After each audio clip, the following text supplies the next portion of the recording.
साथियों का बहुत बहुत स्वागत है। आज की जो प्रेस कॉन्फ्रेंस रखी गई है वो हमारे नेता माननीय उपेंद्र कुशवाहा जी के आदेशानुसार बिहार के समस्त जिलों में आज प्रेस कॉन्फ्रेंस होना तय है। और आज का जो मुद्दा है वो है परिसीमन। जो परिसीमन का मुद्दा है कि 2026 में जो परिसीमन होना है उसके लिए हमारे नेता आवाज उठा रहे हैं। वाल्मीकि नगर में थोड़े दिन पहले हमने राजनीतिक मंथन शिविर किया था जिसमें ये प्रस्ताव 14 प्रस्ताव पारित हुआ था, जिसमें ये प्रमुख प्रस्ताव था कि परिसीमन होना चाहिए। और वहीं पे हमारे नेता ने एक रैली करने का आदेश दिया, परिसीमन सुधार संवैधानिक अधिकार परिसीमन सुधार महारैली। परिसीमन जो हमको संविधान मेरा हम लोग को बोलता है संविधान के अनुच्छेद 82 के अनुसार कि हर जनगणना के बाद परिसीमन होना चाहिए, सीटों की संख्या जो है उसके हिसाब से इजाफा होना चाहिए। ठीक उसी प्रकार लोकसभा की तरह ही 170 अनुच्छेद के अनुसार विधानसभा की भी सीटों में परिसीमन के हिसाब से सुधार होना तय है।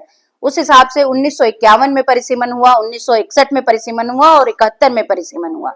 और लोकसभा की सीटें क्रमशः 494, 522 और 543। 1971 तक 543 लोकसभा की सीटें थी।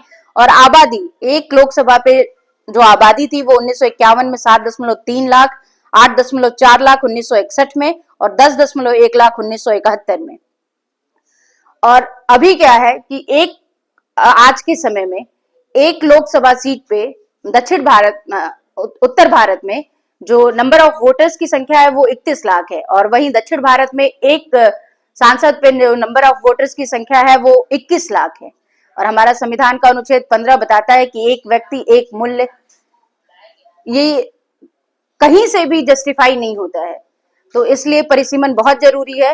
थोड़े दिन पहले साउथ के कई लीडर्स जो है इस परिसीमन का विरोध कर रहे हैं। 1976 में इंदिरा गांधी की सरकार ने 42वें संशोधन के तहत इसको एक कैप से 25 साल के लिए आगे बढ़ा दिया। सन 2001 में अगेन वो 25 साल के लिए आगे बढ़ गया और उसका समय जो है वो 2026 है। और तो परिसीमन जो है इसमें कई तरह की जो विकास की दर है वो धीमी है। अगर परिसीमन होता है तो लोकसभा की सीटें 40 की बजाय 60 से अधिक होंगी और विधानसभा की भी सीटों में इजाफा होगा।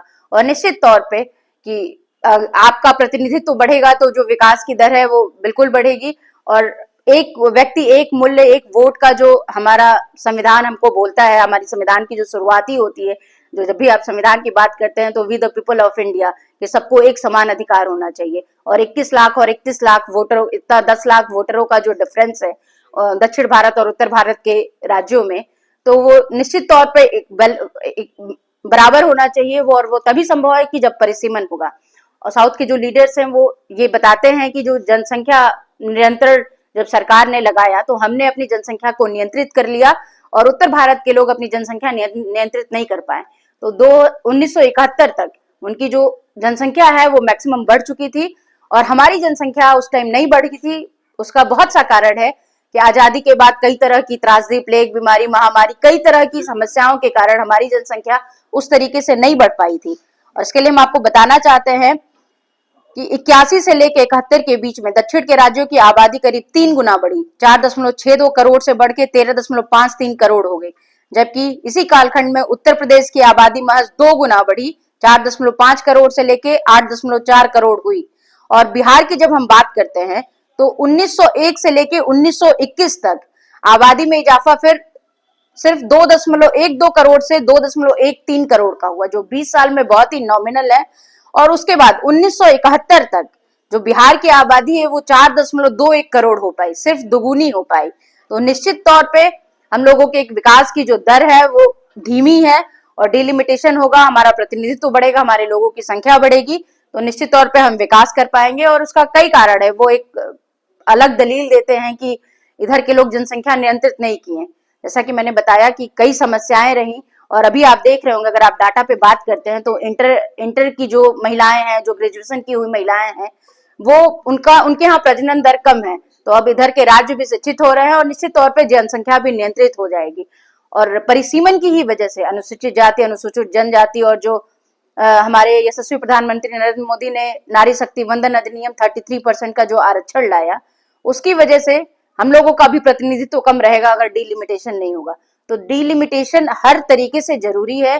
हमारे नेता उस पर आवाज उठाने वाले पहले व्यक्ति हैं। हमेशा ही माननीय उपेंद्र कुशवाहा जी ने बिहार के हित की, जनहित की बात की है, और उसी में आपने देखा होगा कि शिक्षा सुधार आंदोलन उन्होंने चलाया था, जिसमें से उनकी कई मांग जो है अभी हूबहू बिहार की सरकार ने मान लिया शिक्षा के सुधार के लिए। कोलेजियम सिस्टम पे बात करने वाले हमारे नेता पहले नेता हैं कि जिन्होंने कोलेजियम पे आवाज उठाई। अभी सारे कई लीडर्स, कई इंपॉर्टेंट लीडर्स जो है वो कोलेजियम पे बात कर रहे हैं कि कोलेजियम जैसी व्यवस्था को खत्म करना चाहिए। और ठीक उसी तरह परिसीमन का भी जो मुद्दा है वो उसमें बिहार का हित निहित है। इसलिए नेता ने ये डिसाइड किया है कि संवैधानिक अधिकार परिसीमन सुधार महारैली के तहत लोगों को जागरूक करेंगे, लोगों के बीच में जाएंगे, लोगों को ये बताएंगे कि किस तरीके से इसकी जरूरत है। और उसके तहत जो 2 जगह अभी हमने रैली की जो डेट है वो डिसाइड कर ली है। शाहाबाद के क्षेत्र में 25 मई को विक्रमगंज में रैली होनी तय है, और इधर मुजफ्फरपुर में 8 जून को, जिसमें समस्तीपुर, वैशाली, सीतामढ़ी, शिवहर, सिवान, गोपालगंज, छपरा, मोतिहारी, इन तमाम जिलों की रैली जो है वो मुजफ्फरपुर में 8 जून को होनी तय है, और वहां लाखों से अधिक लोग उस रैली में भाग लेंगे। तो निश्चित तौर पे हम नेता का कहना है कि इसके लिए जिस स्तर तक जाना होगा, जिस स्तर तक हमको जाके लोगों को जागरूक करना होगा और आंदोलन करना होगा, हम करेंगे। लेकिन जो हमारा अधिकार है हम उसको लेके रहेंगे। और सरकार में है तो सरकार क्यों नहीं कराने की घोषणा?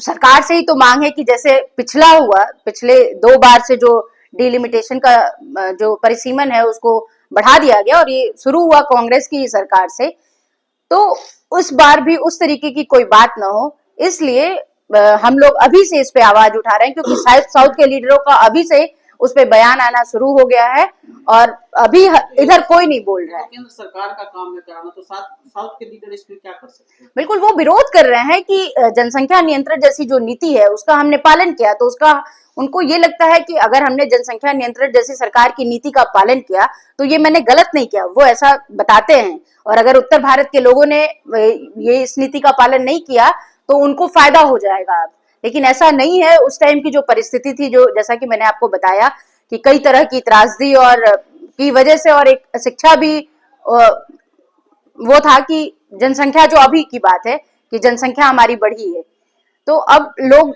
शिक्षित हो रहे हैं, तो अब जनसंख्या निश्चित ही कंट्रोल हो जाएगी, वो कोई मुद्दा नहीं है। केंद्र सरकार ने कराने की घोषणा की है, जो डिलिमिटेशन भी सरकार करा दे, इसके लिए फिर तो आपको बिल्कुल डायरेक्ट नरेंद्र मोदी से बात करनी चाहिए। बिल्कुल बात कर रहे हैं। आप आंदोलन रैली करने की क्या जरूरत? देखिए, लोगों को जागरूक करने की जरूरत है। कहीं ऐसा होता है कि आप अगर इस पे बात नहीं कर रहे हैं, इसकी जरूरत क्यों पड़ी? इसीलिए पड़ी कि इधर के जब लीडर्स उस पे बात नहीं कर रहे हैं और अभी हम लोग कोई कदम नहीं उठा रहा है, और उधर के ढेरों लीडर्स जो है इसके विरोध में एक अपना मुहिम शुरू कर दिए हैं, तो आप जानते होंगे कि इसमें जो बात करने की जरूरत होती है, मुखर होने की जरूरत होती है, आपके पास लोगों का उस तरीके से समर्थन भी होना जरूरी है कि हाँ, सब लोग चाहता है कि डिलिमिटेशन हो। तो इसीलिए हम लोग उनके खिलाफ, जो साउथ के लीडर्स बोल रहे हैं, उनके खिलाफ हमारी आवाज है कि डिलिमिटेशन हमारा अधिकार है। संविधान हमें ये कहता है कि डिलिमिटेशन होना चाहिए, और इस बार जो 26 का समय है, निश्चित तौर पर हमको उम्मीद भी है कि भारत सरकार जरूर ये बात मानेगी, और जो 26 का जो समय है उसमें डिलिमिटेशन जरूर होगा, और हम लोग एक विकास की जो दर है उसको तेजी से बढ़ा पाएंगे। विधानसभा चुनाव से पहले 4 नहीं जी, नहीं, जो समय है, निहित समय है उसका 2026, और उसी टाइम हम लोग डिलिमिटेशन चाह रहे हैं। या दबाव में डालना चाहते हैं किसी सीट के लेके? दबाव